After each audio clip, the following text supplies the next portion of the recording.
तो आपने जमकर कैंपेनिंग की है, तो आपको कहीं पर लगा कि बीजेपी के खिलाफ कोई एंटी इनकम्बेंसी सेंटिमेंट या कुछ ऐसे वेव कुछ लगा आपको? वैसे चुनाव घोषित होने के बाद मैं किसी राज्य का दौरा नहीं कर पाया हूं, क्योंकि इलेक्शन कमीशन ने कुछ मर्यादाएं रखी थी और मेरा प्रयास रहता है कि मैं मर्यादाओं का पालन करूं। लेकिन वर्चुअली मुझे बीच बीच में कार्यकर्ताओं से बातचीत करने का अवसर मिला है। चुनाव का समय हो या न हो, भारतीय जनता पार्टी संगठन में हो या सरकार में हो, हम हमेशा जनता जनार्दन की सेवा में लगे रहते हैं। और जब सरकार में होते हैं तो बहुत अधिक तीव्रता से, अधिक विस्तार से सबका साथ, सबका विकास, इस मूल मंत्र को लेकर के जी जान से जुटे रहते हैं। और मैं इस चुनाव में भी सभी राज्यों में देख रहा हूं कि भारतीय जनता पार्टी के प्रति लहर है। भारी बहुमत से भारतीय जनता पार्टी जीतेगी और भारतीय जनता पार्टी को सेवा करने का मौका इन सभी 5 राज्यों की जनता देगी। और ये भी सही है कि जिन राज्यों में हमें सेवा करने का मौका मिला है, उन्होंने हमें परखा है, हमारे काम को देखा है और उसका परिणाम होगा। पहले के ज़माने में पॉलिटिकल फील्ड में एनालिसिस करते समय एक शब्द पॉपुलर हो चुका है, एंटी इनकम्बेंसी।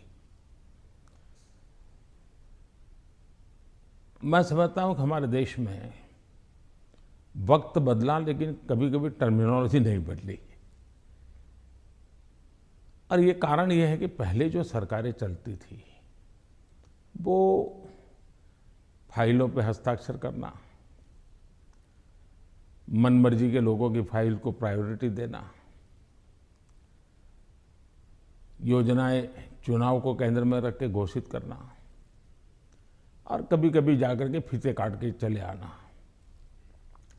शिलान्यास करके चले आना। डिलीवरी के तरफ कभी योगदान उनका ध्यान नहीं रहता था। उनको लगता था घोषणा हो गई, यानी विज्ञान भवन में दिया जलाया तो उनको लगता था काम हो गया। और जब लोगों को काम नजर नहीं आता है और घोषणाएं बार बार सुनने को मिलती हैं, तब एंटी इनकम्बेंसी का जन्म होता है। लेकिन जब काम करने का प्रयास दिखता है, दिन रात की मेहनत दिखती है, आसपास में कुछ न कुछ पॉजिटिव होता हुआ दिख रहा है, तो फिर एक विश्वास बनता है कि वहाँ हो रहा है तो कल मेरे यहाँ भी होगा। गरीब को घर उसको मिल गया तो कल मुझे भी, गरीब हूँ, मेरा घर इस बार लाइन नंबर नहीं लगा लेकिन कल मुझे मिलेगा। ये विश्वास पैदा होता है। और इसके कारण भारतीय जनता पार्टी के कल्चर में जहाँ भी हमें स्थिरता के साथ काम करने का मौका मिला है, वहाँ एंटी इनकम्बेंसी नहीं, प्रो इनकम्बेंसी का माहौल होता है। और भारतीय जनता पार्टी हमेशा प्रो इनकम्बेंसी को लेकर के चुनाव में अधिक ताकत से उभर करके आती है। पर उत्तर प्रदेश में एक खासियत रही कि एक ही पार्टी को दोबारा चांस नहीं देते हैं, मौका नहीं मिलता है। लेकिन आपको लगता है कि इस बार जो है, क्योंकि 3 चुनावों में उन्होंने बीजेपी को वोट दिया है, 2014 में, 17 में, 20 में आपको वोट दिया, तो आपको क्या लगता है कि आपने ही बहुत अच्छे ढंग से इस बात को कह दिया है कि 2014 में हमें वोट मिला, फिर 2017 में मिला, 19 में, हाँ, फिर 2019 में मिला, यानी 3 बार मिला। मतलब जो पुरानी थियरी है, एक बार आओ एक बार जाओ वाला, उत्तर प्रदेश ने पहले ही नकार दिया है। जब पहले ही नकार दिया है तो अब क्यों आगे बढ़ाएगा?